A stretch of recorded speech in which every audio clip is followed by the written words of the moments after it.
নমস্কার বন্ধুরা, সবাইকে জানাই সুপ্রভাত। তো ঘুম থেকে উঠে পড়েছি কিন্তু অনেকক্ষণ আগেই, প্রায় 6:30 নাগাদ ঘুম থেকে উঠেছি। আমি গেছিলাম কালকে দিদি বাড়িতে আর কি। তো ওইখান থেকে আস্তে আস্তে প্রায় 8:30 8:30 বেজে গেছিলো। 8:30 পরে বাড়ি ঢুকলাম আমি। তো এসে দেখি সব কিছু গোছানো কমপ্লিট, ওরা দুজনাই সব কিছু গুছিয়ে নিয়েছে। আর আমাদের বাড়িতে সরস্বতী পুজো কিন্তু প্রতি বছরই হয়। তো এই যে আমাদের ঠাকুরমশাই কিন্তু চলে এসেছে। ঠাকুরমশাই আসার কথা ছিল 8টায়, কিন্তু 9টা বেজে গেছে। তো যাই হোক, এই যে এখন পুজো কিন্তু প্রায় শেষের দিকে। সুদীপ্ত কিন্তু এখন প্রসাদগুলো বেড়ে দিচ্ছিলো, আমি দিয়ে আসলাম। তারপরেই খাওয়া দাওয়া, সকালের খাওয়া দাওয়া। আর সকালে রান্না করেছিলাম আজকে হচ্ছে আতপ চালের ভাত আর আলু সেদ্ধ, আর তেমন কিছু করা হয়নি। তো সেগুলো করেই আর কি বেরিয়ে পড়লাম বাপের বাড়ি যাওয়ার উদ্দেশ্যে।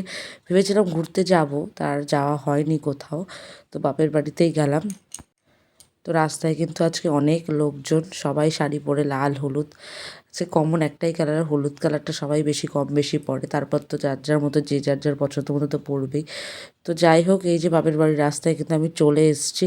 তো এটা আমার বাপের বাড়িতে আর কি পাশেই মানে পুজো হয়েছিল, সেখানে আর কি প্রতিযোগিতা হয়েছিল। সেখানে আর কি অংশগ্রহণ করেছিলাম আমি, সুদীপ্ত, আমার বৌদি, মা আর কি সবাই। তো ভিডিওটা কেমন লাগলো অবশ্যই কমেন্টে জানিও। তো চলো, ভালো থেকো, সুস্থ থেকো, টাটা বন্ধুরা। সবার পুজো আশা করি ভালোই কেটেছে, আমার পুজো ভালো কেটেছে। তো বন্ধুরা, টাটা।